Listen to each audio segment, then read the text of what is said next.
Hello વિદ્યાર્થી મિત્રો, good morning to all of you. આજે ફરી પાછા આપણે મસ્ત એવા ઇમ્પોર્ટન્ટ પ્રશ્નો મેળવવા માટે ભેગા થઈ રહેલા છીએ। તો ધોરણ 12 સાયન્સના વિદ્યાર્થીઓ માટે એક આતુરતાનો અંત આવી ગયો છે મિત્રો। આજે હું તમને 12 સાયન્સની અંદર પ્રથમ ચેપ્ટરમાંથી જે કહી શકાય કે મોસ્ટ આઈએમપી પ્રશ્નો જે તમારી પરીક્ષામાં 100% જોવા મળશે એ પ્રકારના પ્રશ્નો આજે આપણે જોવા જઈ રહ્યા છીએ। હું તમને one by one list down કરાવું છું મિત્રો। ખાસ એ પ્રશ્નો કરી જજો, પરીક્ષાની અંદર 100% હશે। જો મિત્રો એ પ્રશ્નોમાંથી તમને પરીક્ષાની અંદર એક પણ પ્રશ્ન ના મળે તો આલ્ફા ક્લાસની ચેનલને જોવાનું બંધ કરી દેજો, અનસબસ્ક્રાઈબ કરી દેજો। ઓકે, તો આ જ પ્રશ્નો જે હું આપી રહ્યો છું એ જે પણ વિદ્યાર્થી મિત્રો કરીને જશે ને એને પ્રથમ પરીક્ષા ગણો, દ્વિતીય પરીક્ષા ગણો કે બોર્ડની પરીક્ષા ગણો, એ દરેક પરીક્ષાઓ માટે મોસ્ટ ઇમ્પોર્ટન્ટ પ્રશ્નો જે છે એ આજે હું તમને ટીક કરાવવા જઈ રહ્યો છું। તો આ વિડીયોના અંત સુધી ચેનલ સાથે જોડાઈ રહેજો કે જેથી તમને દરેકે દરેક મોસ્ટ ઇમ્પોર્ટન્ટ પ્રશ્ન મળી જાય અને સારામાં સારી તૈયારી કરી શકો, તમે તમારી પરીક્ષાની અંદર સારામાં સારા માર્ક્સ મેળવી શકો। તો જસ્ટ વેઇટ।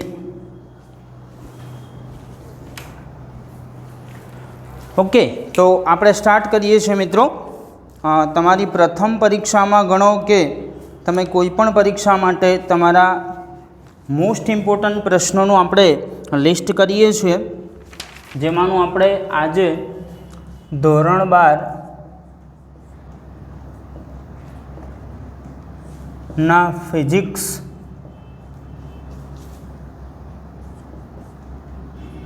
નું ચેપ્ટર નંબર 1 મિત્રો લઈ રહ્યા છીએ આપણે। ચેપ્ટર નંબર 1 છે વિદ્યુત ભારો અને ક્ષેત્રો।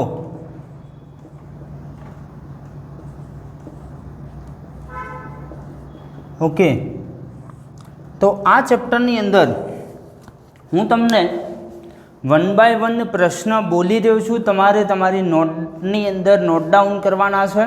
ઓકે, તો દરેકે દરેક વિદ્યાર્થીઓ પોતાની નોટ અથવા તો જે પણ તમે યુઝ કરતા હોય, ચોપડો હોય તો એની અંદર નોટ ડાઉન કરતા જાઓ। હું વન બાય વન એક ક્વેશ્ચનને શાંતિથી તમને લખાવું છું, એ લખી લેજો।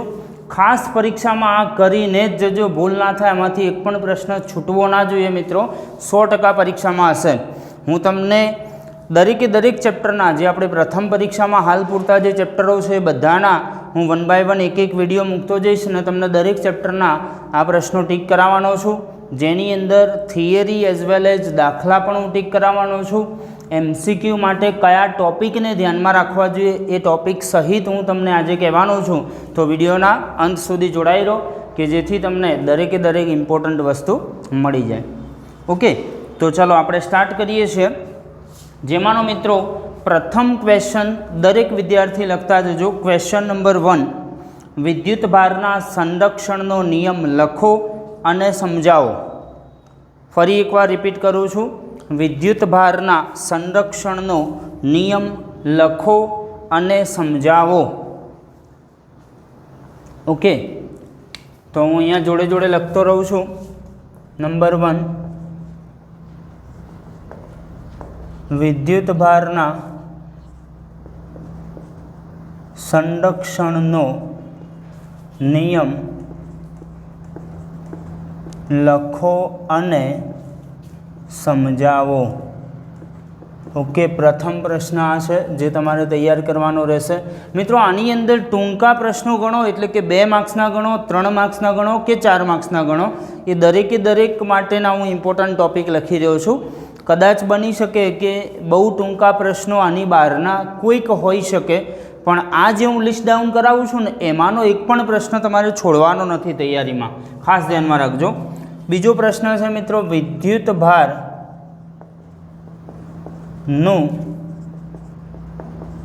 ક્વોન્ટમીકરણ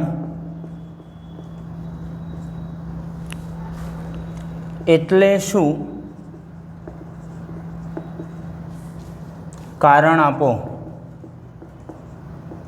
આમાં કારણ કયું આપવાનું છે તમારે કે કેમ ક્વોન્ટમીકરણ કરવાની જરૂરિયાત પડે છે એ કારણ તમારે આપવાનું છે। ઓકે, ત્યારબાદ આપણે 3rd નંબરનો પ્રશ્ન મિત્રો લઈ રહ્યા છીએ, મોસ્ટ ઇમ્પોર્ટન્ટ પ્રશ્ન। કુલમ્બનો નિયમ લખો તથા તેનું અદિશ સ્વરૂપ સમજાવો। મિત્રો આ જે પ્રશ્ન છે અને એના પછીવાળો પ્રશ્ન એક્ઝામ માટે કહી શકાય કે બંનેમાંથી 100% એક પ્રશ્ન તમારે પરીક્ષાની અંદર પૂછાશે જ। બીજો પ્રશ્ન લખીએ છીએ, કુલંબના નિયમનું સદિશ સ્વરૂપ સમજાવો। ઓકે, તો આ બે જે પ્રશ્નો છે મિત્રો ખાસ તમારા પરીક્ષા માટે ઇમ્પોર્ટન્ટ ગણી શકાય। ઓકે, એટલે આ બે પ્રશ્નો તમારે ખાસ કરી લેવાના છે, મોટા પ્રશ્ન માટે ગણી શકાય। એટલે કે 3 માર્ક્સની અંદર ખાસ પૂછાવા લાયક આ પ્રશ્ન છે કે કુલંબના નિયમનું અદિશ સ્વરૂપ અને સદિશ સ્વરૂપ, આ બંને પ્રશ્નોમાંથી એક પ્રશ્ન 100% મિત્રો પૂછાતો હોય છે। ઓકે, ચલો ત્યાંથી આગળ વધીએ। તો અહીંયા તમે લખી જ દેજો ખાસ કે બંને મોસ્ટ ઇમ્પોર્ટન્ટ ક્વેશ્ચન છે। ઓકે, ત્યારબાદ નેક્સ્ટ પ્રશ્ન જોઈએ છે,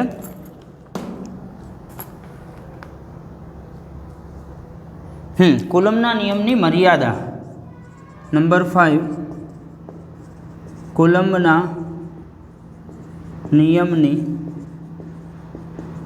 મર્યાદા જણાવો। 2 માર્ક્સની અંદર અથવા તો 3 માર્ક્સની અંદર પ્રશ્ન પૂછાઈ શકે। નંબર 6 નંબરમાં આવે છે મિત્રો, સ્થિત વિદ્યુત બળો માટેનો સ્થિત વિદ્યુત બળો માટેનો સંપાતપણાનો નિયમ, સંપાતપણાનો નિયમ લખીને સમજાવો।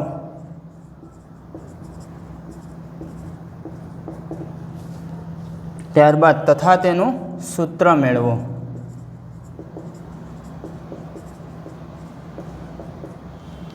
આપણે અત્યારે ટીક કરાવી રહ્યા છીએ most IMP questions.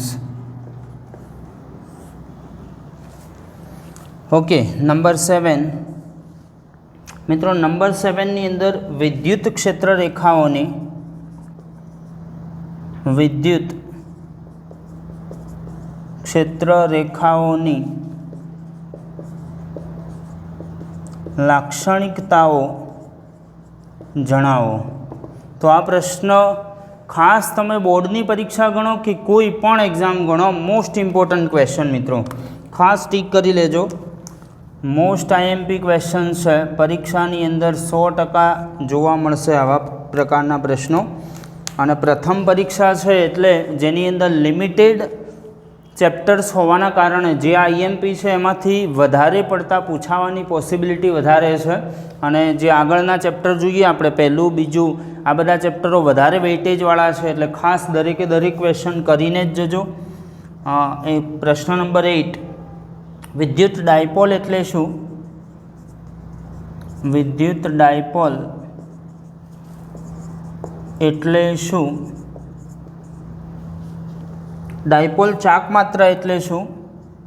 Basic question ગણી શકાય, જેમાંથી તમારા એમસીક્યુ પણ નીકળી શકે।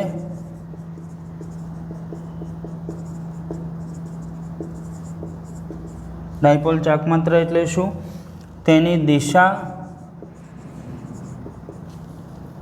તથા એસઆઈ એકમ જણાવો।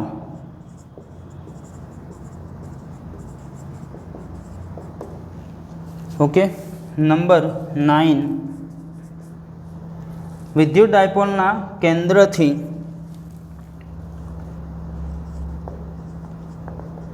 વિદ્યુત ડાયપોલના કેન્દ્રથી અક્ષ પરના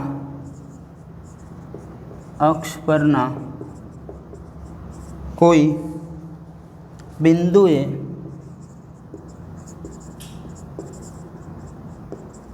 ઉદ્ભવતા વિદ્યુત ક્ષેત્રનું સૂત્ર મેળવો। ઓકે, મોસ્ટ ઇમ્પોર્ટન્ટ ક્વેશ્ચન મિત્રો, ખાસ પરીક્ષાની અંદર કરીને જ જજો. મોસ્ટ આઈએમપી ગણી શકાય એ પ્રકારનો પ્રશ્ન છે કે કેન્દ્રથી અક્ષ પરના કોઈ બિંદુએ વિદ્યુત ક્ષેત્ર, ખાસ મોસ્ટ ઇમ્પોર્ટન્ટ. ઓકે, 4 માર્ક્સની અંદર પૂછાવાલાયક પ્રશ્ન છે મિત્રો, ખાસ કરીને જ જજો. ઓકે, ત્યારબાદ નેક્સ્ટ પ્રશ્ન અહીંયા હું લખું છું 10 નંબર. વિદ્યુત ડાયપોલની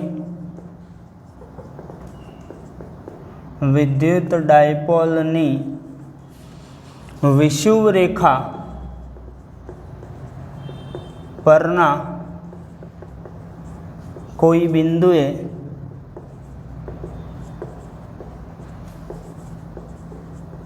વિદ્યુત ક્ષેત્ર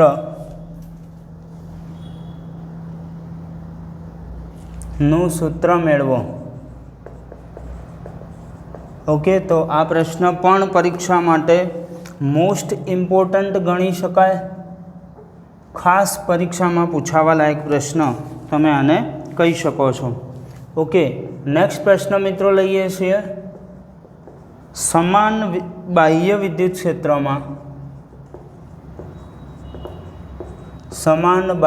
વિદ્યુત ક્ષેત્રમાં મૂકેલ વિદ્યુત ડાયપોલ પર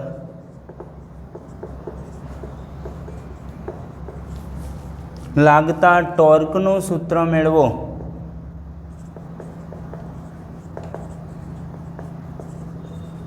એટલે આ પણ ખાસ પૂછાઈ શકે એવો પ્રશ્ન, મોસ્ટ ઇમ્પોર્ટન્ટ ગણી શકાય આને પણ.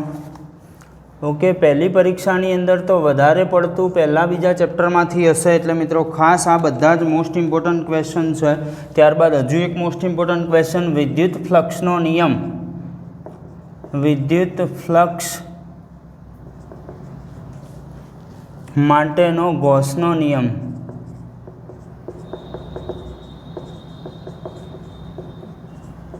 ગૌસનો નિયમ સમજાવો, મોસ્ટ ઇમ્પોર્ટન્ટ ક્વેશ્ચન. ઓકે, ખાસ પૂછાવા લાયક. ત્યારબાદ મિત્રો જોઈએ આપણે એક લાસ્ટ ક્વેશ્ચન નંબર 13. અનંત લંબાઈના અને વિદ્યુત ભારની રેખીય ઘનતા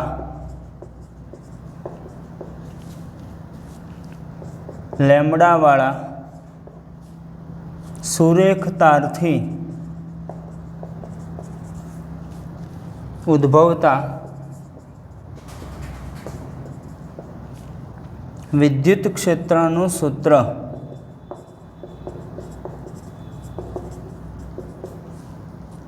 મેળવો. ખાસ આ પણ પૂછાઈ શકે મિત્રો, મોસ્ટ આઈએમપી ક્વેશ્ચન છે. ઓકે, તો આ મિત્રો મોસ્ટ આઈએમપી ક્વેશ્ચનની વાત થઈ ગઈ છે. તો આટલા તમારે પ્રથમ ચેપ્ટરમાંથી ખાસ આટલા પ્રશ્નો પરીક્ષા માટે કરીને જ જવાનું છે. ડેમ શ્યોર લખી જ દેજો. આ તમારી પ્રથમ પરીક્ષાની અંદર આમાંથી પ્રશ્નો 100% હશે મિત્રો.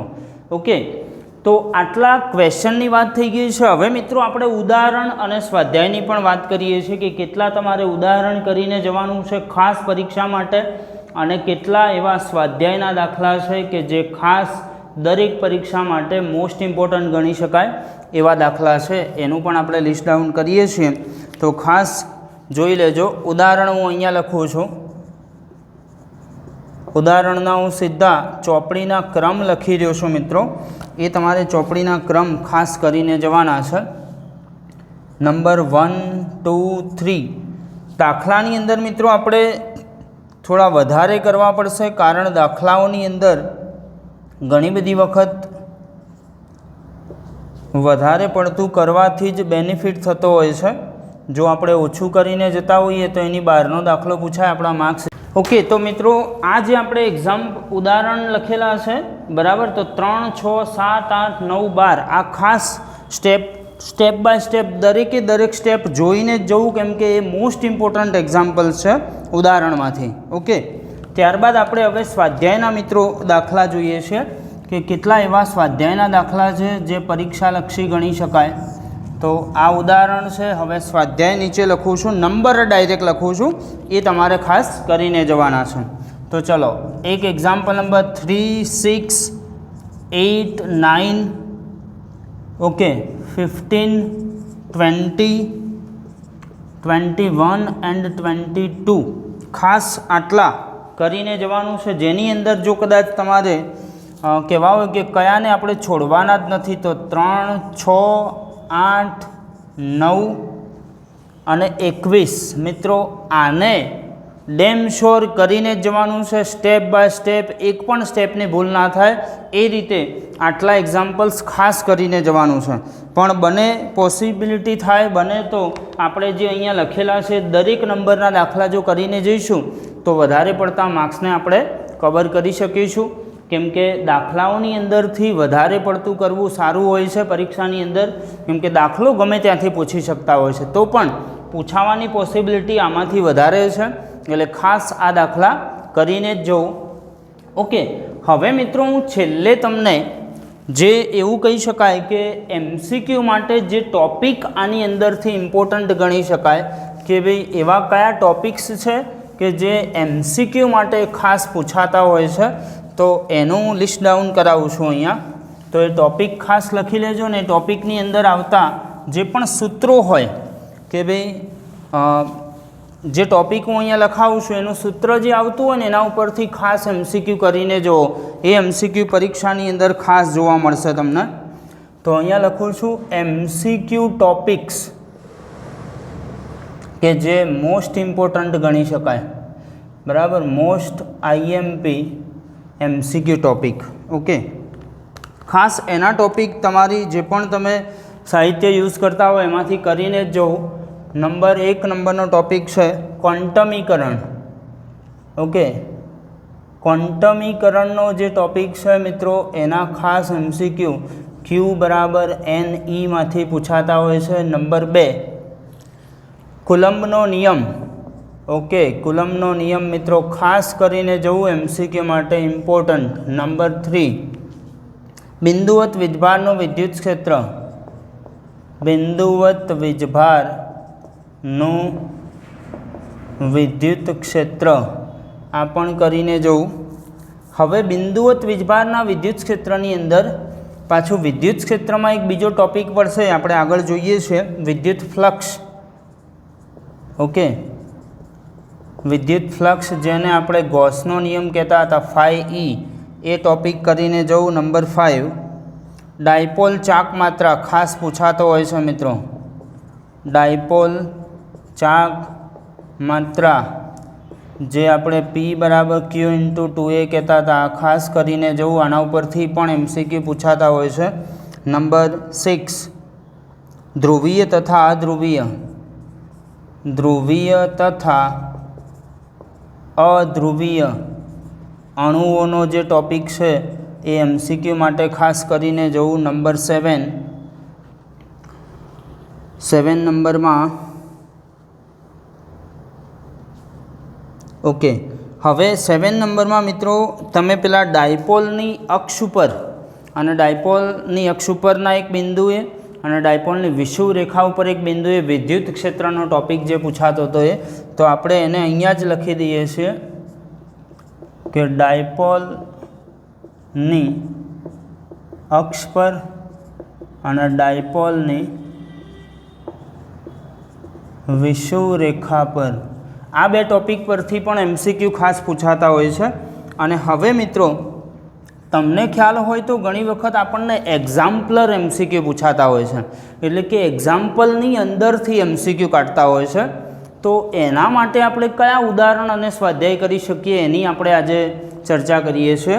તો ઉદાહરણની અંદર જો મિત્રો હું વાત કરું ને તો નંબર અહીંયા લખું છું 4, 5, 7, 9. ઓકે, અને જો હું સ્વાધ્યાયની વાત કરું તો એની અંદર છે નંબર 1, 2, 3, 5, 6, 11, 13. કેમ કે MCQ તો ઘણા બધા પૂછાશે એટલે આપણે આ બધા જ ટૉપિક જોઈને જવા પડશે. 16, 18, 20, 21, 22 આ દરેકે દરેક એક્ઝામ્પલ્સ જે છે એ તમારે ખાસ જોઈને જવાના છે MCQ માટે. ઓકે, આ દરેક એક્ઝામ્પલ્સ જે છે MCQ માટે ઇમ્પોર્ટન્ટ ગણી શકાય, એટલે આ ખાસ મિત્રો પરીક્ષામાં કરીને જોજો. પહેલા ચેપ્ટરમાંથી મિત્રો આટલા ટોપિક્સ જે છે ને એના ઉપરથી મોસ્ટ IMP ગણી શકાય એવા MCQ આના ઉપરથી પૂછાશે જ. ઓકે, પરીક્ષા માટે લખી રાખજો. એટલે મિત્રો આ પ્રકારે આપણે જેમ પ્રથમ ચેપ્ટરની અંદર તમને ટીક કરાવેલું છે એવું 1 by 1 જેમ મને સમય મળતો રહેશે એમ એવું લાગશે તો આપણે એક વિડીયોની અંદર 2 કે એવા ચેપ્ટર્સને પણ કવર કરી લઈશું. મોટા વિડીયો બનાવીને પણ ફટાફટ તમને બને ત્યાં સુધી 2 દિવસમાં દરેક ચેપ્ટર્સના હું ઇમ્પોર્ટન્ટ ક્વેશ્ચન આપી દઈશ. આજે થોડી સમયની મર્યાદા છે એટલે પ્રથમ ચેપ્ટર ખાલી આ વિડીયોની અંદર હું મૂકી રહ્યો છું. ઓકે, ખાસ આવતીકાલે પણ તમને એક વિડીયો મળી જશે જેની અંદર કદાચ પોસિબલ હશે તો 2 કે 3 ચેપ્ટર્સ આપણે કવર કરી લઈશું. 3 ચેપ્ટર જેના મોસ્ટ ઇમ્પોર્ટન્ટ આ રીતે હું ક્વેશ્ચન આપી દઈશ. અને ખાસ મિત્રો એકદમ તત્પરતાથી આ ઇમ્પોર્ટન્ટ જે ક્વેશ્ચન મેં આપેલા છે એને તૈયાર કરવા બેસી જાઓ. ખાસ તમને પરીક્ષામાં આમાંથી 100% ક્વેશ્ચન જોવા મળશે. ઓકે, જે નહીં કરે એ પછતાશે મિત્રો, ખાસ અત્યારથી હું કહી દઉં છું. અને તમારા અન્ય કોઈ મિત્રો હોય તો એને પણ આ વિડીયો શેર કરો કે જેથી તમને કંઈક પુણ્ય મળે, કોઈક બિચારો પાસ થઈ જાય. ઓકે, એટલે ખાસ આ વિડીયો શેર કરો કે જેથી તમારા અન્ય મિત્રોને પણ બેનિફિટ થાય. અને ખાસ આવા બધા જે પણ વિડીયોઝ છે એને જોતા રહો. આપણે હજુ પણ જેમ જેમ સમય મળશે મિત્રો બોર્ડ સુધી ત્યાં સુધી આપણે ઘણા બધા બીજા મોસ્ટ ઇમ્પોર્ટન્ટ ક્વેશ્ચન્સ આપણી ચેનલ ઉપર એના જવાબો સહિત મૂકતા રહીશું. અને આ જે લગભગ મેં IMP ટીક કરાવેલું છે બધું આપણી ચેનલ ઉપર મૂકેલું જ છે. એના દરેક પ્રશ્નોના જવાબો સહિત પ્રથમ ચેપ્ટર તો આપણે ઓલરેડી અપલોડ કરી ચૂક્યા છીએ. લગભગ આમાંથી દરેક ઉદાહરણ, સ્વાધ્યાયના દાખલા પણ મળી જશે. પ્રશ્નોના જવાબ પણ તમને આપણી ચેનલ ઉપરથી મળી જવાના છે. તો જો હજુ સુધી આ પ્રશ્નો મિત્રો તમે ના કર્યા હોય તો આપણી આલ્ફા ક્લાસીસની ચેનલ ઉપર જઈ દરેકે દરેક પ્રશ્નોના જવાબો તમે જોઈ લો, તમારે એક ચોપડાની અંદર ઉતારી લો અને ખાસ તૈયાર કરી લો. ઓકે, મળીએ છીએ. Thank you.